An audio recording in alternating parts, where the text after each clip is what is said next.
All right, guys, so today let's talk about 3.2, which is on the molecules of life. The main things that we focus on in this chapter would be your four major molecules, which would be carbohydrates, lipids, proteins, and then nucleic acids. So let's talk about carbohydrates first. Well, which atoms belong in a carbohydrate? Carbon, thus the name carbo, hydrate, that stands for hydrogen, and then oxygen would be the third one. So C, H, and O, which are three of your four major molecules of life, CHON. The only one missing here would be nitrogen. So it's no surprise that these carbohydrates that are made of these three molecules are used to sustain life. So examples in food would be simple sugars like glucose, as well as more complex ones like fructose, milk sugar, lactose, galactose, sucrose. Those are all examples. Again, your four major macromolecules that we're going to study besides carbohydrates would be lipids, nucleic acids like DNA and RNA, which we'll talk about, and proteins. As far as examples in food go, you have glucose, fructose, sugar, glucose, fructose, sucrose, lactose, and galactose. Okay, these are all examples of carbohydrates in food. These are simple sugars. The scientific term for sugars is called saccharides. So from now on, we will no longer call them sugar, we will call them saccharides. Glucose is a basic saccharide. This is the body's most common one. It has a basic one-ring structure. It's the simplest form of saccharide that your body usually uses for nourishment, and it's found in the blood. Now again, the word saccharide means sugar, as we talked about. If you guys remember from previous lectures, the word mono means one.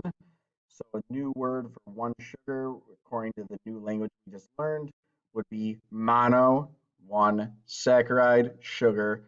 Monosaccharide means one sugar. Fructose is another simple one-ring sugar. This is the sugar that we normally find in fruit. It looks like this. You don't have to know what these structures look like. You don't have to memorize these at all. What kind of sugar is fructose? Well, let's give you a hint. It has one sugar. As you can see, one ring of sugar, right? So what kind is it? It's a monosaccharide, one sugar. If we combine glucose and fructose together, we get sucrose. So here's glucose, here's fructose. If we have these combined together, we get sucrose. 1 and 1 makes 2. So sucrose is no longer a monosaccharide. Since it has two sugars, it is a disaccharide. See how there's two sugars? So let's review. Glucose, monosaccharide, one sugar. Fructose, another monosaccharide made of one sugar. We combine them together, we get sucrose, disaccharide, two sugars. Glucose, fructose, and then another one, galactose, are the three monosaccharide sugars that we study and talk about. We also refer to these, like I said before about glucose, as simple sugars, since they're one sugar or they are monosaccharides. The special property about these is that their ratios as far as carbon to hydrogen to oxygen always follow a 1 to 2 to 1 ratio. So an example, glucose is C6H12O6, and then other ones like fructose might be C6H24O12. So there's always double the hydrogen there is carbon and oxygen in these. Even though these monosaccharides have different shapes, they still have the same number of carbon, hydrogen, and oxygen molecules. They're simply arranged differently. So if you guys remember in chemistry when we talked about isotopes, we said they were different number of neutrons, same elements. You have a similar term here, isomers, okay? They're different shapes, but they're all monosaccharides. So they're compounds that have the same chemical formula, but different chemical structure. So what's an isomer? Well, if you're to go back and review, an isomer by definition, compounds with the same chemical formula but different chemical structure. So how do we make polymers? Well, you're going to put together monomers. Poly means multiple, so mono means one. You have multiple ones put together, you get a polymer. These are attached by hydrogen bonds in a chemical reaction called condensation reactions, which we talked about in the last chapter. Condensation reaction is a reaction where you have water as a product.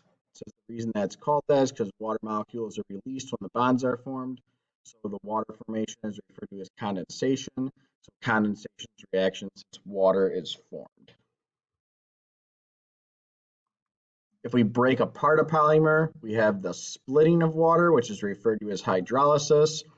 Again, this is a review from last chapter. That's where you start as water as a reactant, and it's split apart instead of being a product.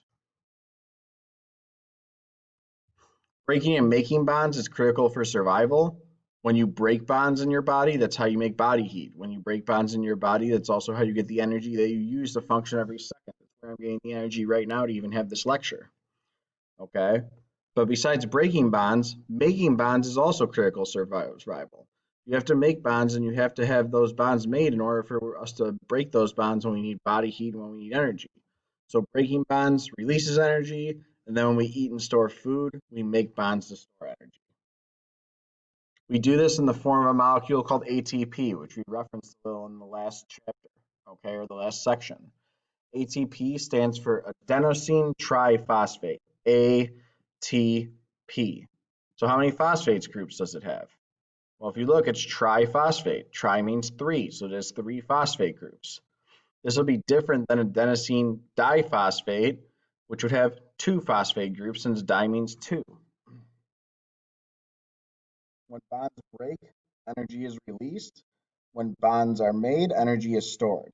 So when we change from ATP to ADP, tri to diphosphate, we're breaking a bond and releasing energy.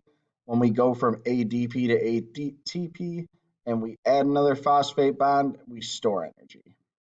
That energy is stored in the unbroken bonds. So to review, what does ADP stand for? How many phosphate groups are in ADP? How does ATP create energy? How does ATP regain its energy after it creates it? Those are all things for you to think about and answer. You could pause and look through the notes to do so. Okay, and that's it for this section.